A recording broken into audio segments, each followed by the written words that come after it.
Hello friend, welcome to stock research centre. आज हम यहाँ पे बात करने वाले हैं डेन नेटवर्क के यहाँ पे स्टॉक के बारे में। इस वीडियो में यहाँ पे डेन नेटवर्क से रिलेटेड कंप्लीट डिटेल आपको देखने को मिल जाएगी। ये जो वीडियो बनाया जाता है ओनली फॉर एजुकेशनल पर्पज से बनाया जाता है, ना कि यहाँ पे कोई इन्वेस्टमेंट पर्पज से। अगर कोई भी फ्रेश इन्वेस्टमेंट करना है तो अपने फाइनेंशियल एडवाइजर से कंसर्न जरूर करें। और अगर आप चैनल पे नए पहली बार बने हैं तो प्लीज चैनल को सब्सक्राइब करें, साथ ही जो बेल नोटिफिकेशन है उसको ऑन कर लें। इससे क्या होगा, आपको प्रॉपर नोटिफिकेशन यहाँ पे वीडियो की देखने को मिलती रहेगी।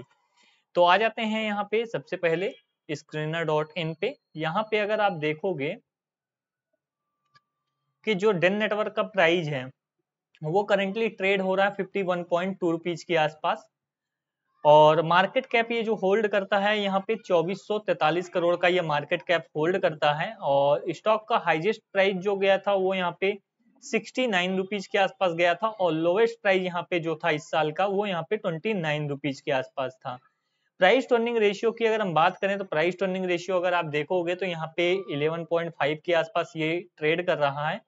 बुक वैल्यू स्टॉक की यहाँ पे 71 है, तो ये जो डेन नेटवर्क का स्टॉक है बुक वैल्यू के नीचे ट्रेड कर रहा है, जो कि यहाँ पे अच्छी अपॉर्चुनिटी ये देता है अगर यहाँ पे इसके फाइनेंशियल अच्छे हैं तो। विदाउट फाइनेंशियल अगर बुक वैल्यू भी ज्यादा होगी तो यहाँ पे ऐसे स्टॉक पे यहाँ पे बिल्कुल भी निवेश नहीं करना है। अगर ये कंटिन्यूअसली प्रॉफिट जनरेट करेगा तो यहाँ पे इस स्टॉक में निवेश कर सकते हैं, पॉसिबिलिटी है ऐसे स्टॉक में।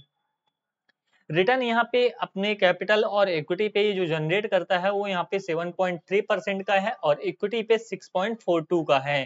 फेस वैल्यू यहाँ पे स्टॉक की 10 देखने को मिल रही है। डिविडेंड ये शेयर होल्डर को अपने प्रोवाइड नहीं करता है, तो कंपनी डिविडेंड नहीं देती है। आ जाते हैं चार्ट पे। चार्ट पे अगर आप देखोगे लास्ट 10 ईयर का जो प्राइस है, लास्ट 10 ईयर का प्राइस में पूरा का पूरा जो प्राइस है मतलब खत्म हो गया है। यहाँ पे प्राइस जो भी यहाँ पे 200 के आसपास ट्रेड करता था यहाँ पे 2014 में, उसके बाद से ये जो डेन नेटवर्क का स्टॉक है पूरी तरह से खत्म हो गया। अब ये जो कारण है वो कारण हमको जानना बहुत जरूरी है, और वो जो कारण है वो कारण अभी बचे हैं क्या, ये भी हमको पता लगाना बहुत इंपॉर्टेंट है अगर हम किसी भी स्टॉक में निवेश करते हैं। इसका 10 साल का median price to earning ratio अगर निकालोगे तो यहाँ पे 12.4 आता है, जबकि यहाँ पे अभी 11.5 के आसपास है। तो अपने median price to earning ratio से भी कम प्राइस टू अर्निंग रेशियो पे ये ट्रेड कर रहा है। तो वो चीजें हैं।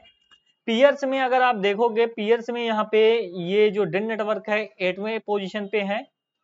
डिश टीवी इसके ऊपर है, टिप्स इंडस्ट्री है, टीवी टीम ब्रॉडकास्ट है। और एक चीज ये है, डेन नेटवर्क ये जो है मास मीडिया एंड एंटरटेनमेंट में यहाँ पे है, और ये जो सब्सिडरी है रिलायंस इंडस्ट्री की है। ये चीज यहाँ पे आपको ध्यान देना है। ये जो है डेन नेटवर्क सब्सिडरी है यहाँ पे रिलायंस इंडस्ट्री की, तो ये चीज पे भी यहाँ पे आपको ध्यान देना है। अब मेन मुद्दे की बात आती है क्वार्टर के रिजल्ट कैसे हैं। अगर यहाँ पे देखोगे लास्ट 1 ईयर का हम यहाँ पे देखते हैं तो इसमें जो क्वार्टर की सेल्स आई है वो यहाँ पे 258 करोड़ आई है, जबकि लास्ट क्वार्टर यहाँ पे जो सेल्स थी वो यहाँ पे 273 करोड़ के आसपास थी। लास्ट ईयर के सेम क्वार्टर में यहाँ पे 283। तो सेल्स यहाँ पे क्वार्टर ऑन क्वार्टर बेसिस पे डाउन हुआ है और ईयर ऑन ईयर बेसिस पे डाउन हुआ है। बट यहाँ पे ऑपरेटिंग प्रॉफिट की बात करें तो ऑपरेटिंग प्रॉफिट यहाँ पे 40 करोड़ ही आया है, जबकि लास्ट क्वार्टर भी आया था और लास्ट ईयर के सेम क्वार्टर में 34 करोड़ यहाँ पे ऑपरेटिंग प्रॉफिट आया था। तो क्यू ऑन क्यू बेसिस पे तो ऑपरेटिंग प्रॉफिट फ्लैट है, बट अगर वाई ऑन वाई बेसिस पे अगर ये चीज देखोगे तो यहाँ पे ऑपरेटिंग प्रॉफिट में यहाँ पे इजाफा देखने को मिला है। कंपनी का जो अदर इनकम है उस पे भी हमको यहाँ पे ध्यान देना चाहिए। अदर इनकम यहाँ पे 57 करोड़ यहाँ पे कंपनी का आया है इस quarter. Last quarter 51 crore, last year के सेम क्वार्टर में 27 करोड़।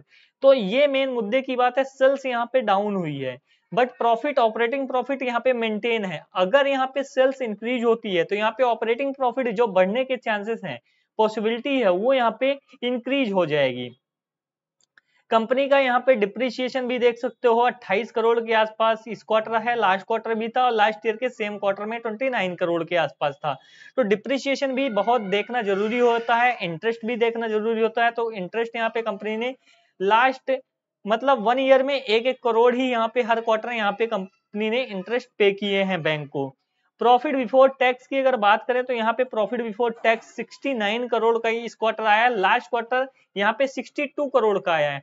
ये बढ़ क्यों हो गया है? क्योंकि यहाँ पे जो अदर इनकम है, अदर इनकम का जो फैक्टर है वो यहाँ पे थोड़ा सा ज्यादा है, 57 करोड़ के आसपास। इस कारण से यहाँ पे operating profit profit before tax ये इस क्वार्टर का बढ़ गया है, जबकि सेल्स डाउन हुई है।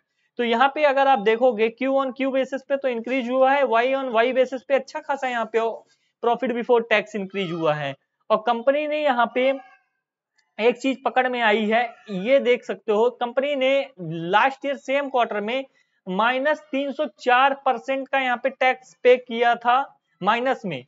तो यहाँ पे इनका जो नेट प्रॉफिट था वो यहाँ पे बढ़ गया था 126 करोड़, जबकि इस क्वार्टर यहाँ पे कंपनी ने -12% का यहाँ पे टैक्स पे किया। तो यहाँ पे इनका जो प्रॉफिट आया है 77 करोड़, लास्ट क्वार्टर में 23% प्लस का पे किया था। तो यहाँ पे जो नेट प्रॉफिट आया था 48 करोड़। तो प्रॉफिट, नेट प्रॉफिट यहाँ पे क्यू ऑन क्यू बेसिस पे तो बढ़ गया, but Y on Y basis पे यहाँ पे कम हो गया, क्योंकि यहाँ पे टैक्स का बहुत ज्यादा लोचा है कंपनी का। तो ये सारी चीजें आपको देखनी है, उसके बाद ही यहाँ पे आपको समझ में आएगा कि कंपनी कर क्या रही है। अगर ये सब चीजें नहीं देखेंगे ना तो आपको पता नहीं चलेगा। अगर यही चीज यहाँ पे ईयर वाइज देखें तो ईयर वाइज यहाँ पे कंपनी की सेल्स डाउन हुई है, यहाँ पे कंपनी का जो ऑपरेटिंग प्रॉफिट है वो कांस्टेंट ही है, सिर्फ अदर इनकम बढ़ गई है, जिसके कारण यहाँ पे कंपनी का जो प्रॉफिट है बिफोर टैक्स वो यहाँ पे इंक्रीज हो गया है। और कंपनी यहाँ पे जो टैक्स पे की है वो अगर देखोगे 13% ही कंपनी ने टैक्स पे किया है, जबकि यहाँ पे लास्ट ईयर सेम मतलब फाइनेंशियल ईयर जो था लास्ट ईयर 2023 का फाइनेंशियल ईयर, उसमें कंपनी ने यहाँ पे -65% टैक्स पे किया था, जिसके कारण उसका जो प्रॉफिट है वो यहाँ पे बढ़ गया था। तो कंपनी यहाँ पे प्रॉफिट दिखाने के लिए ऐसा भी यहाँ पे चीजें करती आ रही हैं, तो उस चीजों पे भी आपको यहाँ पे ध्यान देना चाहिए। तो कंपनी का प्रॉफिट बढ़ा है एक्चुअली में before tax, but after tax अगर आप देखोगे तो ईयर ऑन ईयर यहाँ पे कंपनी का प्रॉफिट डाउन हो गया है। तो यहाँ पे करना क्या चाहिए? अब ऐसी कंपनी है यहाँ पे जहां पे थोड़ा सा मतलब रिजल्ट क्लियर कट नहीं दिखाई पड़ रहा है, कंपनी कभी माइनस में टैक्स पे कर रही है, तो वैसे केस में वेरिएशन आता है, स्टॉक प्राइस में भी वेरिएशन आता है। तो थोड़ा सा आपको संभल के काम करना चाहिए, पूरा का पूरा जो फंड है एक ही स्टॉक में घुसेड़ नहीं देना चाहिए। अगर रिजर्व की भी बात की जाए तो रिजर्व यहाँ पे कंपनी का जो है कंटिन्यूअसली बढ़ रहा है, ये देख सकते हो रिजर्व पहुंच गया है 2943 करोड़ के आसपास। और कंपनी लास्ट 10 ईयर में अगर आप देखोगे, एक चीज और देख लेते हैं, लास्ट 10 ईयर में कंपनी घाटे से प्रॉफिट में आ रही है। अगर यहाँ पे टैक्स पे भी करती कंपनी, ज्यादा भी पे करती यहाँ पे, तब भी कंपनी प्रॉफिट में ही है। अगर 25% भी 245 करोड़ का पे करती तो कितना होता है 50 करोड़, 50 से 65 करोड़, 60 करोड़ के आसपास। तो 60 करोड़ अगर कम भी हो जाते तो तब भी यहाँ पे कंपनी प्रॉफिट में है, अच्छा खासा प्रॉफिट में है। तो यहाँ पे जो लॉस की थी कंपनी, जिसके कारण यहाँ पे शेयर प्राइस में गिरावट देखने को मिला था अच्छा खासा, वो यहाँ पे इंप्रूव होता हुआ दिखाई पड़ रहा है। बैलेंस शीट भी यहाँ पे इंप्रूव होती हुई दिखाई पड़ रही है।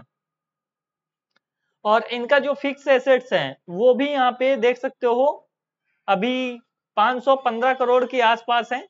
तो ये चीजें भी यहाँ पे क्लियर कट नजर आ रही हैं। अदर इनकम में भी यहाँ पे 1709 करोड़ के आसपास है कंपनी के पास, तो वो सारी चीजें यहाँ पे देख सकते हो। बात करते हैं यहाँ पे इन्वेस्टर की, किसके पास कितना परसेंट माल पड़ा हुआ है। सबसे ज्यादा जो माल है प्रमोटर के पास ही पड़ा हुआ है।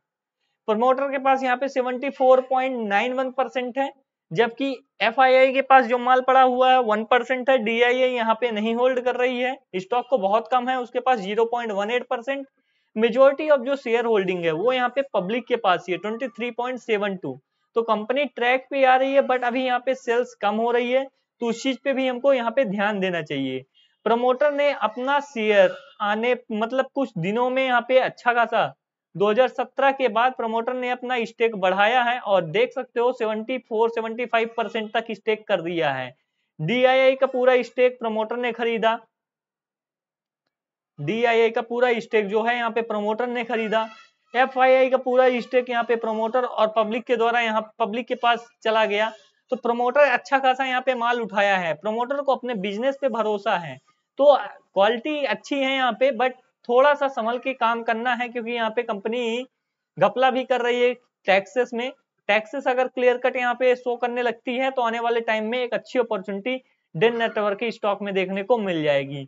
ऑल टाइम के चार्ट की बात करें तो एक तरफा यहाँ पे गिरावट आई थी, 242-250 से स्टॉक गिरा है, और कहाँ पे जाके रुका है, अगर 5 साल के चार्ट की भी बात करते हैं तो 5 साल के चार्ट में ये 26 रुपए तक पहुंच गया था। अभी फिर से यहाँ पे जो सेल्स है वो गिरी है, तो इसके कारण अगर stock by the way market भी गिरेगी तो ये स्टॉक गिरता है तो अच्छी अपॉर्चुनिटी होगी यहाँ पे 40 रुपए के आसपास। अपॉर्चुनिटी यहाँ पे 40 रुपए के आसपास अच्छी दिखाई दे रही है, जहां पे सपोर्ट लेगा। तो यहां तक स्टॉक गिरने के चांसेस अभी बने हुए हैं, और अगर इस लाइन को भी ब्रेक करता है तो जो नेक्स्ट सपोर्ट होगा, जो इसका लास्ट सपोर्ट था जहां से स्टॉक ने बाउंस बैक किया था 2 बार, एक बार यहाँ पे एक बार यहाँ पे, तो वो यहाँ पे करीबन 26-27 रुपए के आसपास का एक प्राइस बैंड होगा। और रेजिस्टेंस के तौर पे अभी जो काम कर रहा है स्टॉक पे, वो अगर आप देखोगे तो करीबन यहाँ पे 54-55 के आसपास का ये जो रेजिस्टेंस बना हुआ है तो वो है। और अगर ये ब्रेक करता है, यहाँ पे देख सकते हो 2 रेजिस्टेंस है, एक ये रेजिस्टेंस है और एक ये रेजिस्टेंस है। और एक चीज और यहाँ पे बनती हुई मेरे को दिखाई पड़ रही है, आपको दिखाई पड़े या ना पड़े, यहाँ पे अगर आप देखोगे तो कप विथ हैंडल का पैटर्न यहाँ पे बनता हुआ दिखाई पड़ रहा है, कप और ये हैंडल। तो यहाँ पे कप विथ हैंडल का पैटर्न अगर ब्रेकआउट होता है तो इसका जो टेक्निकल टारगेट है वो करीबन यहाँ पे 26 से 60 तक गया था ना, करीबन 35 रुपए। तो इस पे 60 से 35 यानी 90 से 95 रुपीज का यहाँ पे टेक्निकल टारगेट निकल के आता है, तो वो चीज भी यहाँ पे देख सकते हो क्लियर कट। और एक चीज और, किसी भी स्टॉक में एक तरफा यहाँ पे पैसा नहीं डालना है, थोड़ा थोड़ा करके डालना है जितना आपका बजट हो, और वो भी अपने फाइनेंशियल एडवाइजर से कंसर्न करने के बाद, किसी यूट्यूबर के बहकावे पे आके यहाँ पे पैसा आपको नहीं डालना है। वीडियो अच्छा लगता है, समझ में आता है तो वीडियो को लाइक जरूर करिए यहाँ पे। चैनल पे नए बने चैनल को सब्सक्राइब करिए, साथ ही जो बेल नोटिफिकेशन है उसको ऑन कर लीजिए। मिलते हैं हम नेक्स्ट वीडियो में।